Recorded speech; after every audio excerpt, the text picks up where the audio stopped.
დღეს ვაპირებ ჯერ არ მithქვამს ასეთი სიტყვა პირდაპირ ივანიშვილზე პირდაპირ ბრძოლას. ცეცხლი ივანიშვილს სასამართლოს ეზოდან დაკავებული ძმების წულუკიძეების მამამ გაუხსნა. დავით წულუკიძე ქართული ოცნების დამფუძნებელს მოუწოდებს შეწყვიტოს მისი ოჯახის და შვილების წინააღმდეგ პოლიტიკური ბრძოლა. განცხადება დაპატიმრებული ძმების მამამ დღეს სასამართლოს ხტომის დასრულების შემდეგ გააკეთა. თუ გინდათ რომ მომკლან მე ვაგზელებ ბრძოლას. მიხდი ბატონო ივანიშვილო, არც ბატონო კაროჩი. ივანიშვილო, მე შენ გიპირისპირდები უბრალო გლეხი კაცი და თუ ვერ მივაღწევ ხომ, სიკვდილს მაინც მივაღწევ. ეცადე კაროჩი და ჩემი შვილები აწამე რამდენის გინდა კაროჩი. მე დავით წულუკიძე, უბრალო გლეხის შვილი, გავზარდე ბიჭები, ვაჟკაცები. ვასწავლეს სამართალი, ვასწავლეს სიმართლე. სწორი და არასწორად არავის არ მოქცეულან ჯერჯერობით, ყველას ეხმარებოდნენ, გაჭირვებული იქნებოდა, მეგობარი იქნებოდა, მეზობელი იქნებოდა თუ ნათესავი, ყველას ყოველთვის დახმარების ხელ უწოდები. მიუხედავად ამისა, ამ მთავრობას უნდა რაფერი ხალხი ჰყავდეს გვერდში. ქურდები, მამაძაღლები, არასწორი გზით მოსიარული ადამიანები და სწორ ადამიანს ხომ უზღუდავენ ყველაფერს. დავით წულუკიძის გააღიზიანება დაახურულ სასამართლო პროცესზე მომხდარმა გამოიწვია. ქურდული სამყაროს წევრობის 72 პირიან საქმეზე დღეს გაირკვა, რომ პროკურატურა საპროცესო გარიგებას უკეთებს ყველას დაპატიმრებული ძმების გარდა. აჭარელ ძმებს, წულუკიძეებს გამოძიება ქურდული სამყაროს წევრობას ედავება და 9 წლით მათ ციხეში გაშვებას ითხოვს. მათთან ერთად დაკავებულ 24 პირს კი აღიარების სანაცვლოდ თავისუფლებას თავაზობს. ეს არის პოლიტიკური დევნა სრული ამ სიცხის მნიშვნელობით.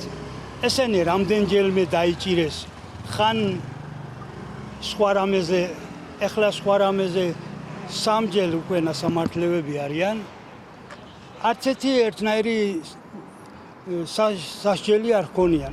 ანახებ მაგ შვილებს იმ რომ ეხვალდაზე გიცოდენ მისნაირმა შვილებმა რომ როგორ უნდა დააფასონ ქუჩა და ქუჩის ბიჭი ნორმალური სიმო ყველა ქუჩაში ვინცაა და ქურდების ზომენ და პატივს ზემენ და ხა იმის იქით მე ვაჩვენებ მაგ შვილებს რა ტელეფონს მითიშავს ან პასუხობს თურქეთში გავარკვიო სადაც დედა და ეს სატელეფონო საუბარი ქურდული სამყაროს საქმეში ერთ-ერთი მტკიცებულებაა. ჩანაწერი საქმეში პროკურატურამ ძმებ წულუკიძეების ბრალეულობის დასადასტურებლად ჩადო. სატელეფონო კავშირზეა ბათუმელი კალვერა და აბდულა, იგივე თემურ ბახუნდარიძე.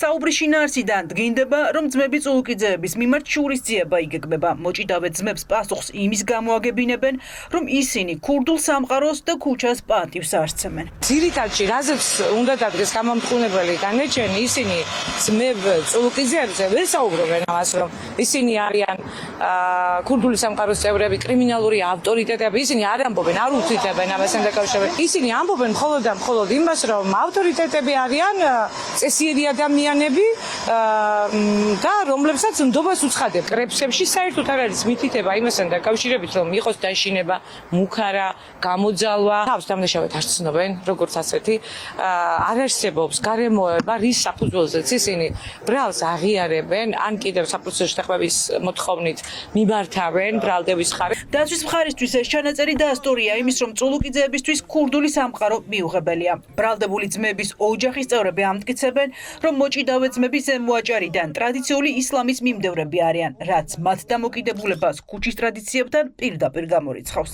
სავარაუდოდ ჩემი მეუღლე და ჩემი მაზლი იმიტომ არიან დაჭედილები, რომ განსხვავებული აზრი აქვთ, არიან ოპოზიციურად განწყობილები და ეს პირველად არ მოხდა, რომ მთავრობასთან პრობლემები შეექმნათ ამის გამო. ჩემი მეუღლე და მაზლი ძველი მუსლიმები არიან და რელიგიურად ესეთი ამ ქურდული სამყაროს წევრობა არის აკრძალული.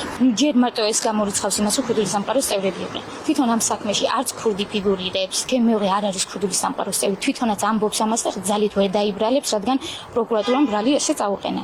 პროკურატურა ესეც საქმე ისე მიიღავს, რომ ფაქტიურად ამ მოწმეებს აიძულებენ, რომ საპროცესოები გაიფორმონ, რადგან ფაქტიურად ეუბნებიან, რომ მიუშიან ამ 3-დან 6 წელს და რა თქმა უნდა ყველას ეშინია და არავის არ უნდა რომ ამდენი წელი მოიყადოს ციხეში. პირველები დაინტერესდა რა პოზიცია აქვს საგამოძიებო უწყებას წულუკიძეებთან დაკავშირებით და რატომ სჯის პროკურატურა ბრალდებულ ძმებს, თუმცა პროკურორმა დღეს საქმის დასრულების შემდეგ საქმეზე კომენტარი არ ისურვა. მორიგის სასამართლო პროცესი საქალაქო სასამართლოში ორშაბათს ჩაინიშნა. დახურულ სასამართლოს ხტომაზე რომელ ტყეშელაშვილი ბრალდების მტკიცებულებებს გამოიკვლევს.